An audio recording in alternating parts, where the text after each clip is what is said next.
Apa yang ada dalam kolbu dulu berbicara ke sana, makanya di sana lebih enak.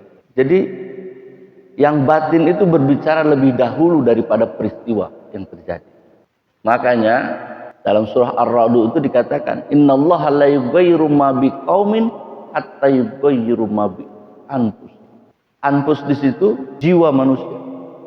Allah tak akan merubah nasib satu kaum sebelum kaum tersebut merubah apa yang ada dalam jiwanya. Tak banyak yang ingat kepada Allah. Agar kalbu kita bangun, apa yang kita kejar di dunia ini semuanya sia-sia. Tentang bagaimana manusia harus menerima takdir. Dalam memaknai Al-Quran, hendaknya bukan hanya sekedar lafaz kalimatnya, tapi juga batinnya dari kalimat. Itu mesti begitu. Sebab nanti kalau hanya lafadznya saja akan jadi kekeliruan. Apalagi kalau lafadznya kurang kalimat. Saya melihat lagi video minggu kemarin. Ada kalimat yang saya ucapkan. Jadi kalau asumsi saya mengatakan itu, maksudnya itu, tapi ucapannya ada yang kurang. Dahaha itu artinya telur burung unta. Tapi burungnya nggak saya sebut. Jadinya jadi telur onta. Onta kayak bertelur. Saya ulang lagi. Asumsi saya dalam pikiran saya itu saya mengatakan dahaha itu maknanya telur burung unta. Ada kalimat burung. Tapi saya menyebutnya telur unta. Maka kemudian terdengar di pojok sambil ketawa-ketawa. Masa unta bertelur? Gitu. Kepikiran apa yang salah ya gitu. Rupanya dalam video ternyata burungnya, kalimat burung yang tak terucap, sehingga jadi asumsinya jadi apalagi Quran kalau satu huruf saja hilang maknanya akan berubah. Bahkan lafadznya saja, apalagi lafadznya hilang, misalnya domahnya, kasrohnya, patahnya, letaknya berbeda, maknanya berbeda. Misalnya Allahul ladzi khalaqas samawati wal ardh. Kalimat itu pastilah Allah itu tidak Allah, pasti Allahu. Kenapa? Karena di situ posisi Allah menciptakan langit dan bumi.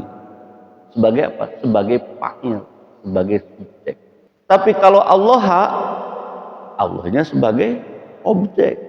Allahi berarti Allahnya dipengaruhi oleh lafaz harf min ila an wa ala wa ruba wal ba. Misalnya begini, kalimat dalam Al-Baqarah. Yukhadi'unallaha. Allah, orang-orang kafir ini hendak menipu Allah. Nah di situ Allahnya patah. Kenapa? Karena sebagai objek maf'ul bih. Kira-kira begitu. Di lafadznya saja harus perhatian kita terhadap lafaz Al-Quran secara dohir harus benar. Lalu kemudian kita harus memaknainya secara batin. Dan itu harus sejalan. Lalu kemudian waqala Rasulullah sallallahu alaihi wasallam innallaha anjalal Qur'an ala asratin abtan. Nah, dikatakan juga baginda Nabi menyebut bahwa Allah menurunkan Al-Qur'an dengan 10 batin. Faqulu ma huwa abtan wa huwa anfa'u wa arbahu li'annahu mifan. Qala Maulana Jalaluddin Ar-Rumi. Ini enggak? Setiap pemahaman yang lebih batin berarti lebih bermanfaat dan lebih menguntungkan, karena batin ini adalah sumber atau pusat atau pokok dari segala hal. Bagaimana menerjemahkan ini? Kira-kira begini, kalau kita mau makan di salah satu tempat di makan gitu, kira-kira kita datang dulu ke sana atau ada sesuatu yang ada dalam kolbu kita yang berbicara, saya mau makan di tempat itu. Kita duluan ke restoran itu, atau hati kita dulu yang mengatakan saya mau ke situ? Hati dulu atau langsung kita ke tempat itu? Apa yang ada dalam kolbu dulu berbicara ke sana, makanya di sana lebih enak. Jadi yang batin itu berbicara lebih dahulu daripada peristiwa yang terjadi. Makanya dalam surah Ar-Ra'd itu dikatakan innallaha la yughayyiru ma biqaumin hatta yughayyiru ma bi anfus. Anfus di situ jiwa manusia. Allah tak akan merubah nasib satu kaum sebelum kaum tersebut merubah apa yang ada dalam jiwanya, batinnya. Nah, oleh karena itu ilmu yang zahir penting, tapi ilmu yang batin lebih penting. Sekali lagi, ilmu zahir penting, ilmu batin lebih penting. Ada keunggulan ilmu batin yang lebih. Kenapa? Karena dia bisa menggugurkan apa yang sudah dilakukan secara zahir. Contoh, kita sudah bersedekah, sedekah banyak-banyak. Tapi ketika batin sedekahnya itu tidak sampai, apa itu keikhlasannya, maka batal itu. Kita sudah mengerjakan sholat, tapi sholat kita melamun, maka dikritik oleh Yang Maha Kuasa. Fawailul lil musholli. Celakalah bagi mereka yang sholat. Tapi jangan berhenti di situ. Sholat yang bagaimana yang menyebabkan celaka itu? Alladzina hum an sholatihim sah. Tadi imam membacakan surat At-Tin. Wat-tini waz-zaituni wa turi sinina wa hadzal baladil amin. Laqad khalaqnal insana fi ahsani taqwim.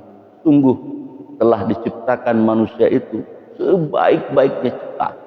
Sempurna ini manusia ini sudah diciptakan oleh Allah Subhanahu wa taala, zahir dan batinnya. Masuk ke dalam, bahkan seluruh alam semesta itu ada dalam jiwa manusia itu. Maka disebut sebagai mikrokosmosnya. Seluruh unsur ada dalam diri kita itu. Karena kita diciptakan dari pokok sumber, apa itu tanah. Summarodadnahu asfala safilin. Tapi bisa saja manusia itu selanjutnya justru berada jatuh ke dalam tempat yang terendah-rendah. Kenapa begitu? Karena ketika ada satu unsur dari dalam diri manusia, terutama yang batinnya itu tidak terurus, maka dia akan lebih hina dari hewan. Banyak yang kita lihat peristiwa-peristiwa di mana seorang anak membunuh ayah ibunya. Banyak kita saksikan, kita dengar seorang ayah memperkosa anak kandungnya. Apa enggak lebih bejat dari binatang itu? Banyak manusia, ya kalau hewan seperti, maaf, seperti binatang, seperti babi misalnya, makan ubi itu ya paling makan isinya aja, nggak sampai diambil yang lain, sesuai dengan kebutuhan perutnya lah, gitu kira-kira. Tapi kalau manusia, tanahnya diambil.